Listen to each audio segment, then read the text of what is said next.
Hey, James from WTB. I'm going to show you how to set up your TCS Tubeless system.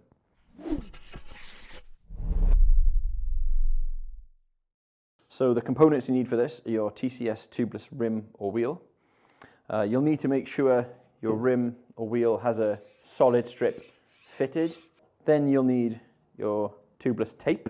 We recommend tubeless tape that is 5mm wider than the internal width of your rim. We'll talk more about that when we get to taping the rim. Then you'll need your TCS Tubeless Valves, a TCS Tubeless tyre, and then finally sealant to put in at the end. So that's the components you need. You'll need a few tools for this as well. Starting off with some cleaning product and a good cloth to wipe the rim down with. You can use disc brake cleaner, rubbing alcohol, anything that leaves no residue. And then a cloth that doesn't break apart and leave fibres while you're rubbing the rim down. Then you'll need scissors to cut your tubeless tape with. And finally, a Stanley blade, as fresh and as sharp as possible. You'll need that to pierce the tape at the end so we can get the valve through. Okay, if you're working on a hard surface like this, I like to put down a soft cloth because we're going to be resting your rim on the hard surface and rotating it so it doesn't scratch up your rim. And the first step I like to do, just to be sure, is remove the solid strip and clean the rim best you can. That'll give us the best chance of your tubeless tape sticking well. So, spraying on the rim, and you have to be pretty quick with brake cleaner. It dries really fast. So you're cleaning off any oils or greases that might be on there. Normally on a brand new rim, it's not too bad, but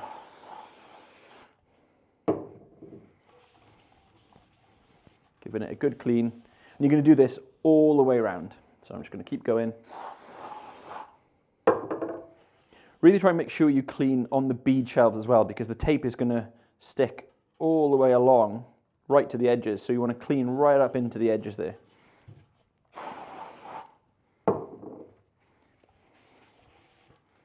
And you're doing it all the way around, back to the valve hole. Once that's all clean, now we can add our solid strip. Good to start at the valve at the top. Get your valve hole on there, line them up, and then it's as simple as lapping it around all the way. At the end, you'll have to pull, and it'll pop into place like that.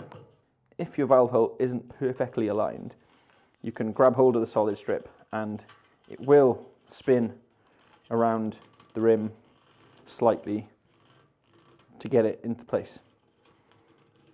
So yeah, make sure they're lined up. The tubeless tape is going to be over the top of the solid strip, so I like to give this an extra clean now. So I'm just going to do exactly the same as before. Starting at the valve hole so you know where you are, down, and rubbing over the solid strip. Ooh. All the way around. Last little bit. Okay, so once the wheel is nice and clean, we're ready to start with our tape. So as I mentioned earlier, we recommend tape that is 5mm wider than the internal rim width. So this allows the tape to stick down and follow all the contours of the rim down into the spoke channel and back up, and still reach the outer edges of the bead shelves. If your tape was too narrow, by the time it follows all these contours, it's not going to reach the edges, and your tyre isn't going to sit on the tape.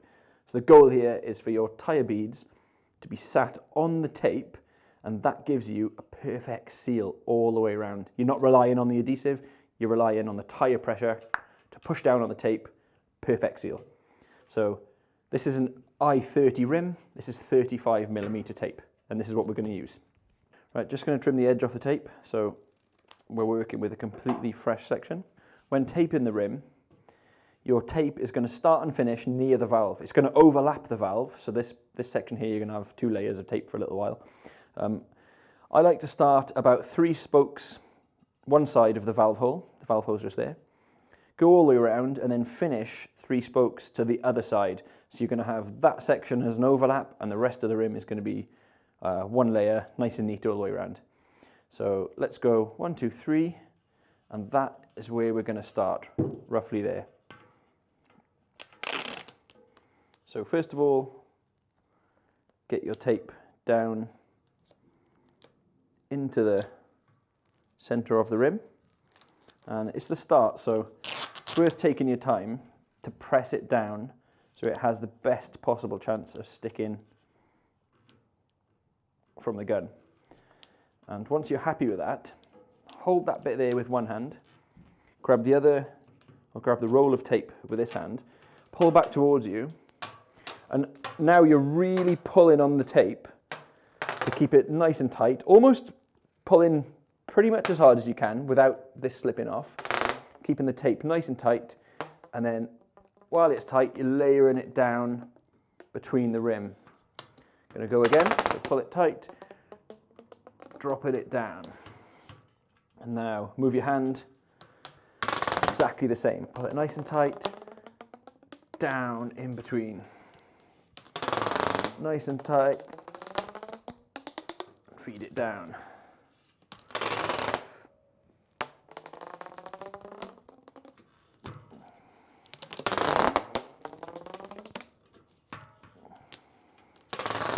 And you're doing the same all the way round the rim. Now we're getting to the end. We're going to overlap here. Remember, we're going 3 spokes past, so have a look where that's going to be. It's going to be down here somewhere. So I'm going to get my final hold on the rim, pull it nice and tight right to the end. Make sure it's sat nice and central. And then I can look, okay, I'm going to cut it around there. So just going to, I like to cut it straight. I mean, that wasn't the neatest cut. Cut it nice and straight there, and then finish the end by pressing it down. So you've got a nice clean edge there. So you've got the overlap section, and there's nowhere for air to escape. If you have a look at the top here, you can see how the tape is going right to the edges of the rim. So the tyre is going to sit on there and on there. Perfect seal. Now that the rim is taped, I'm going to pierce at the valve hole so we can put the valve through. So nice fresh Stanley blade. Make sure it's pressed down so you can see where you're working. So piercing at the valve hole, I like to go nice and slow and then turn it 90 degrees and do exactly the same. So it'll have a little cross, quite hard to see until we put the valve in. So grab my valve, take off the cap, take off the retainer, and we're going to just pop that through, and it's going to go through all of the holes right through the rim, and give it a little wiggle. There we go, coming out the other side. So once you've popped the valve through, I'm going to push down pretty hard and then thread the retainer on, and you're pushing down this almost as hard as you can with your finger while tightening it up. So that's the washer or the retainer's pulling it down. That's giving a nice snug fit into the rim, and that's your wheel ready to fit a tyre. All WTB tyres are directional. They all have markings on them, so make sure you get the rotation the correct way. On this one, if we get the disc to one side, so it's going away from me towards you, line the tyre up, and then we want to make sure we start in at the right point for the pro look. So get your WTB logo lined up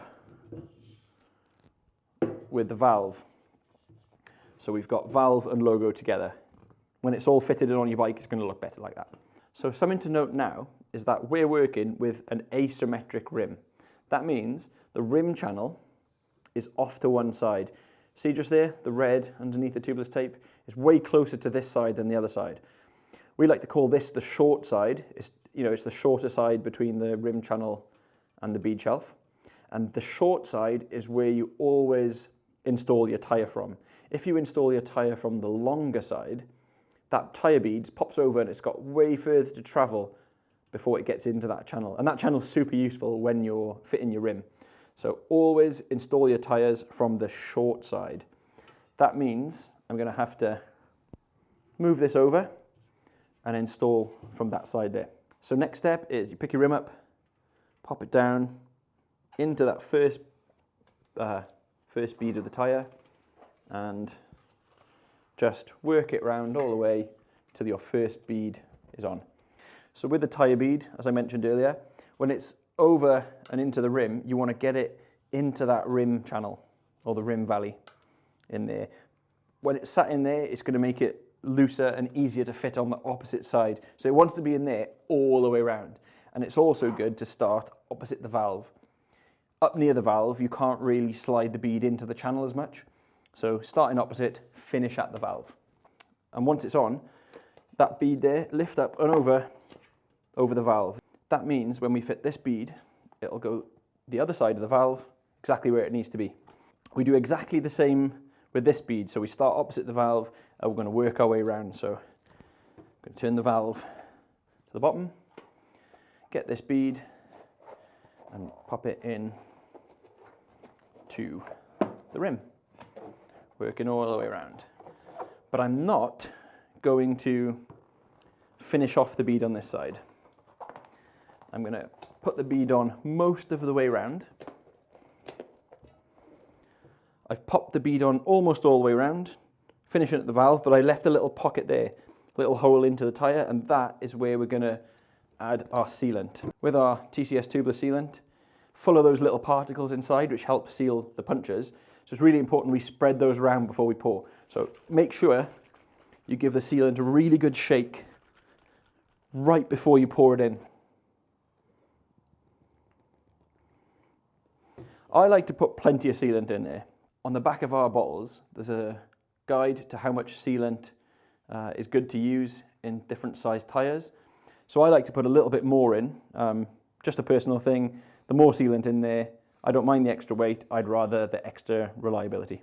So as you can see, bead is on almost all the way around. Sealant is in the tyre. Now this is the bit that if you're really careful, you can get it drip free.